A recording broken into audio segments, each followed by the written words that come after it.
안녕하세요. 이현진 평가사입니다. 이번에 시험에 합격하신 평가원님 모시고 인터뷰 준비해봤어요. 안녕하세요. 네, 안녕하세요. 네, 평가원님 자기소개 간단하게 부탁드립니다. 네, 안녕하세요. 저 이번에 34회 감정평가사 시험에 합격한 평가사이고요.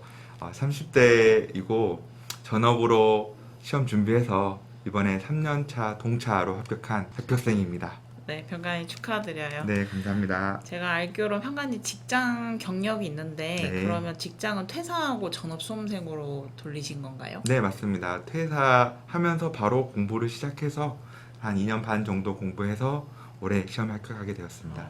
네. 그러면 감정평가사 시험을 준비하게 된 계기가 너무 궁금해요. 네, 제가 감정평가와 조금 관련이 있는 직장에 다니고 있었는데, 직장에 다닐 때는 한동안은 감정평가사라는 직업에 대해서 잘 모르고 있다가 어떤 계기로 제가 일하는 현장에서 감정평가사님을 좀 뵙게 된 기회가 있었습니다. 근데 그 감정평가사님께서 일하시는 모습이 너무 전문적이고 멋있어 보여가지고 그때 감정평가사라는 직업이 눈에 들어오게 되었습니다. 그래서 좀 시험을 알아보다가 그 시험 과목들이 좀 제가 살아온 어떤 이력과 뭐 학창 시절이나 직장 경력과 좀 잘 맞는 부분이 있는 것 같아서 제가 이 시험을 도전하면 좀 잘 볼 수 있겠다, 좀 근거 없는 자신감을 좀 갖게 되면서 이 시험을 준비하게 되었습니다.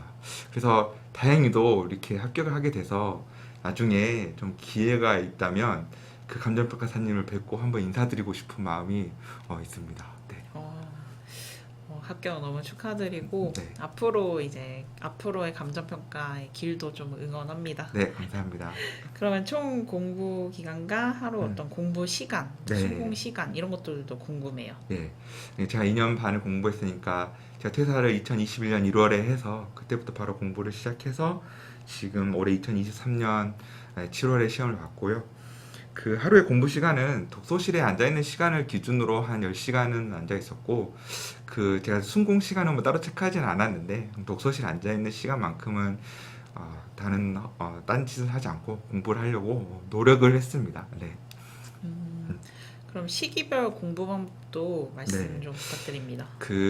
제가 올해 3년차 동차니까 아무래도 좀 이 3년차를 준비하시는 분들에게 좀 말씀드리고 싶은 거 있어서 2차 탈락, 작년 유예생으로서 2차 탈락 후에 어떤 공부를 어떻게 했는지를 좀 말씀을 드리고 싶은데, 이제 올해 결과 발표가 나오고 올해 한 11월, 12월이 남는데, 그때는 올해 2차 시험 결과를 보고 본인이 좀 부족하다고 싶은 과목을 좀 보충하는 시기로 생각해야 되겠다 해서 제가 좀 약했던 과목들을 조금 더 집중적으로 11월, 12월에 공부를 하고, 한 1월, 2월, 3월은 1차 준비가 필요하니까 1월부터 3월까지는 1차와 2차를 좀 병행하다가 한 4월 1차 시험 직전에는 1차만 매진하고 바로 이제 1차 시험이 끝난 후에 한 마지막 3개월을 2차에 전력을 다하는 그런 일정으로 잡았고, 네, 그렇게 공부했습니다. 그럼 이제 시기별을 설명해 주셨으니까 네. 과목별도 좀 궁금해요. 네, 과목별로 제가 물론 처음부터 그렇게 생각했던 건 아닌데 공부를 하면서 이 과목별로 중요하게 공부하면서 잡아야 될 포인트가 있다라는 생각이 들었고, 좀 그것을 말씀드려보고 싶습니다. 그래서 실무라는 과목은 자료를 빠르고 정확하게 해석하고 그 판단 근거를 정확하게 적시하는 게 득점에 가장 유리한 과목이기 때문에 문제풀이 양만큼이나 그 문제풀이에 등장하는 논점을 다양하고 깊이 있게 이해하는 게 되게 중요하다고 생각합니다. 그래서 문제풀이 시간만을 너무 많이 리드하기보다는 문제를 푼 만큼 기본서를 읽거나 해서 그 문제풀이에 등장한 논점을 이해하는 게 실무라는 과목에서는 되게 중요하다는 생각이 들고요. 이론은 문제 유형이 좀 몇 가지 대표적인 유형들이 있는데, 뭐 비교형, 사례형 이런 문제 유형이 있는데, 그러니까 유형별로 딱 적합한 목차 체계를 잡고 빠르게 그 목차를 설계할 줄 아는 능력이 이론 과목에서는 되게 중요하다고 보았습니다. 그리고 그 목차를 적을 때도 단순히 그 어떤 내용을 읽어봐야만 아는 목차가 아니라 목차 제목 자체에 자기가 그 문단에서 서술할 내용이 바로 보일 수 있도록 그런 식으로 목차 제목에서부터 키워드를 뽑아낼 수 있도록 그런 식으로 서브나 공부할 때도 그런 관점으로 접근하는 것이 이론 과목에서는 중요하다고 생각했고 그렇게 서브를 정리하려고 노력했던 과목이고요. 법규는 그 사례형 문제가 많으니까 그 사례 쟁점을 좀 빠르게 캐치하고 그 법논리에 딱 적합한 법논리와 그 배점에 적합한 목차 구조를 빠르게 뽑아낼 줄 아는 게 이제 법규이기 때문에 그 안에 들어갈 내용은 대부분 암기가 되어 있는 상태에서 시험을 보게 될 것이니까 목차를 그 논리적인 목차 설계를 배점에 맞게 빠르게 뽑아내는 것에 법규는 문제풀이 연습을 거기에 중점을 두고 하는 것이 법규를 대처하는 가장 좋은 전략이 아닐까 그런 생각을 했고 그걸 염두에 두고 공부를 했습니다. 네. 그럼 법규 공부 방법을 조금 더 자세하게 궁금한데 뭐 서버를 만들었는지 아니면 안 만들었는지 또 암기를 어떻게 했는지 뭐 써봤는지 네. 공부 방법도 또 설명해 주세요. 네. 법규는 이론도 마찬가지지만 법규도 자기만의 서브가 있는 것이 저는 좋다고 생각을 했고 물론 처음부터 본인의 서브를 만드는 게 어려울 수 있습니다. 시간도 많이 걸릴 수 있고 근데 이현진 평가사님이 만들어 놓으신 그 서브가 매우 잘 정리되어 있기 때문에 본인이 이제 그걸 기반으로 해서 좀 본인이 잘 쓸 수 있는 말과 그리고 잘 외울 수 있는 표현으로 조금 다듬다거나 아니면 추가로 나타나는 판례, 뭐 스터디 때 몰랐던 논점들 이런 것들이 있으면 그것을 좀 손쉽게 추가할 수 있는 형태의 어떤 틀을 잡아놓고 서브를 좀 처음에 만들려는 노력을 했고요. 그래서 그 서브를 처음에 잘 갖춰두면 앞으로 계속 스터디나 단과를 반복하면서 서브를 수정해 나가는 식으로 공부를 했고 그다음에 이제 암기는 자연스럽게 본인이 서브는 결국 본인이 만든 책이기 때문에 사실 남의 책을 읽는 것보다 본인이 쓰는 책을 읽으면 훨씬 암기는 자연스럽게 되는 거라 암기도 그 서브를 만드는 과정에서 좀 자연스럽게 하려고 했었고 어느 정도 이제 암기가 되면 본격적으로 100점을 100분 안에 쓰는 연습을 이제 단과나 스터디에서 이렇게 실전 연습을 하는 식으로 그렇게 법규 공부를 접근을 했습니다. 그러면 제 스터디랑 이제 단과를 다 네. 들으셨는데 네. 활용법이 너무 궁금해요. 네.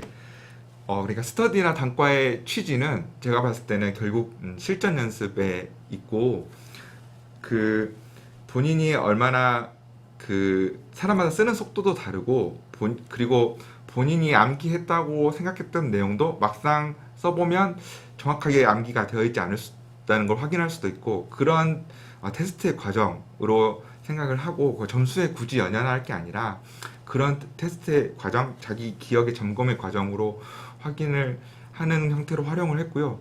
그리고 이제 뭐 최신 판례나 아니면 새롭게 백화사님이 중요하다고 다뤄주신 논점들을 그런 게 등장한다면 본인 서브에 이제 보충하는 과정으로 스터디나 단과를 활용을 했습니다. 네.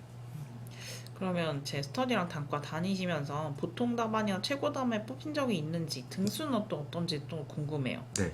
제가 작년 2년차 유예생으로 시험을 볼 때까지만 해도 법규 100분의 100점 완주가 어려웠습니다. 거의 마지막 사기에 이르러서 겨우 한 스터디 6번 회차가 있다면 겨우 한 2-3번이나 완주할까 말까 했던 상태였는데 그래도 그때 좌절하지 않고 끝까지 써보려고 했고 그래서 작년에는 그래도 나름 55점이라는 점수를 받을 수 있었습니다. 그리고 그 경험을 바탕으로 다시 이제 올해도 평가사님이 가장 제가 생각할 때는 믿을 만한 우리 법규 선생님이어서 평가사님 따라서 다시 올해 시험을 준비를 했고 아무래도 이제 작년에 평가사님 따라서 준비했던 경험이 있어서 올해는 좀 스터디 점수가 잘 나온 편이었는데 그리고 실제로 스터디 점수와 올해 시험 점수가 좀 매우 유사하게 나오기도 했습니다. 그래서 정말 본인의 실제 실력을 확인하기에도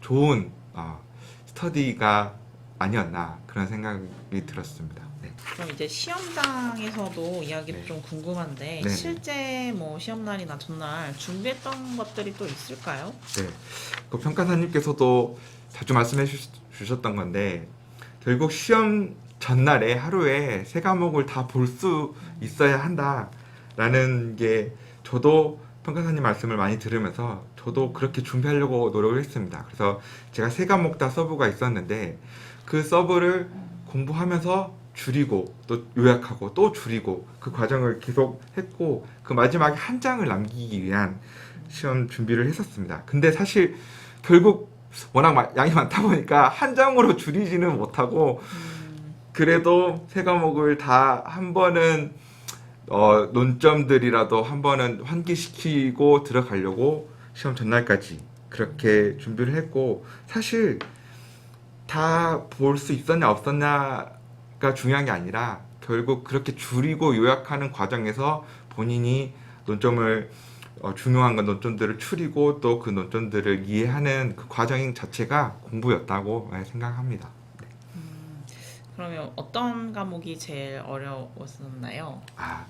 제가 공부를 할 때는 나름 근거 없는 자신감으로 실무가 만만했었고 실제로도 적응이 빠른 편이었습니다. 그래서 초시 때나 작년 유예 때도 실무 성적이 가장 좋았고 그랬었는데 올해 3년차 동차 시험에서는 실무를 가장 낮은 점수를 받았습니다. 물론 올해 시험이 되게 어려웠기도 했는데 제가 원래 작년 이제 유예 때 시험을 보고 떨어진 다음에 올해 동차생으로서의 목표가 그냥 세 과목 점수를 모두 작년보다는 단 1점이라도 올려봤자 올려서 받아보자라는 게 목표였는데 이론이랑 법규는 성공을 했는데 실무는 올해 점수가 작년보다 20점 넘게 하락한 결과를 받아서 올해 실무가 사실 가장 어려웠고 그런 시험이 아니었나 싶습니다. 네. 그래도 실무 점수가 낮았어도 입업 점수로 좀 보완이 돼서 네. 합격을 할 수 있어서 참 다행이었던 것 같아요. 네, 그렇습니다. 그럼 뭐 시험 당일날 혹시 네. 에피소드 같은 것도 있었나요? 예. 제가 시험날 아침 그러니까 이제 그 시험 전날에서 아침 넘어가는 그 자는 시간에 꿈을 꿨는데 되게 기괴한 꿈을 꿔서 누구에게도 말 못할 기괴한 꿈을 꿨는데 도대체 이 꿈이 의미하는 게 뭘까 너무 되게 충격적인 꿈을 꿔서 근데 그게 잊혀지지가 않는 거예요. 근데 시험은 보러 가야 되니까 빨리 이제 마음을 다잡고 시험장에 갔는데 실무가 너무 이제 어렵게 나왔잖아요 올해. 그래서 실무 3번 문제가 특히 이제 어려운 문제였는데 순간적으로 그 3번 문제를 풀려고 할 때 딱 어떻게 풀어야 될지 딱 접근 방법이 안 떠오르는 와중에 갑자기 아침에 꿨던 그 꿈 이미지가 막 떠오르는 거예요. 그래서 그 꿈이 결국 이 시험을 실패하게 만드는 꿈이었나? 막 그 순간적으로 그런 걱정을 하다가 다행히 정신을 차리고 제가 그 3번 문제가 그 전방위 접근법이었다는 사실을 운 좋게도 떠올릴 수 있어서 이게 결국에는 합격을 가져다 주는 꿈이었구나. 결과적으로 저는 그런 재미난 에피소드가 있었습니다. 정말 재밌는데요. 약간 꿈과 반대인 건가요? 네네. 그러면 이제 올해 법규 같은 경우에 몇 네. 페이지 쓰셨고 뭐 네. 총평 같은 거 간단하게 좀 이야기해 주셨으면 좋을 것 같아요. 예. 제가 올해 법규 시험 딱 17페이지 썼고요. 저 평소에 시험 준비하면서 한 스터디에서도 제가 잘 썼을 때가 보통 17페이지, 18페이지였습니다. 그래서 평소 실력대로 본 것 같고요. 그 전체 점수는 56.5점을 받았습니다.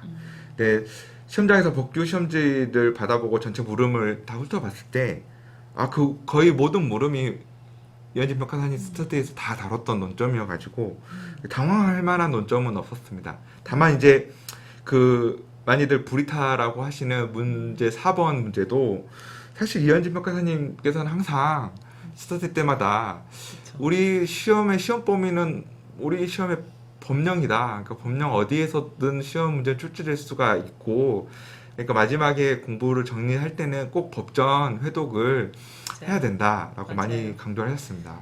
그래서 이현진 평가사님 수강생이라면 누구나 문제 4번도 어렵지 않았을 거라고 생각을 하는데 저는 조금 그 부분을 소홀히 해서 문제 4번에서 약간의 낮은 점수를 받은 것이 좀 아쉬운 결과이지만 그래도 점수 덕분에 올해 시험에 좀 합격을 할 수 있었던 것 같습니다. 네. 그래서 사실 저는 이제 단과랑 스터디 마지막 두세 달 전에 시험장 들어가기 전에 법전을 처음부터 좀 네.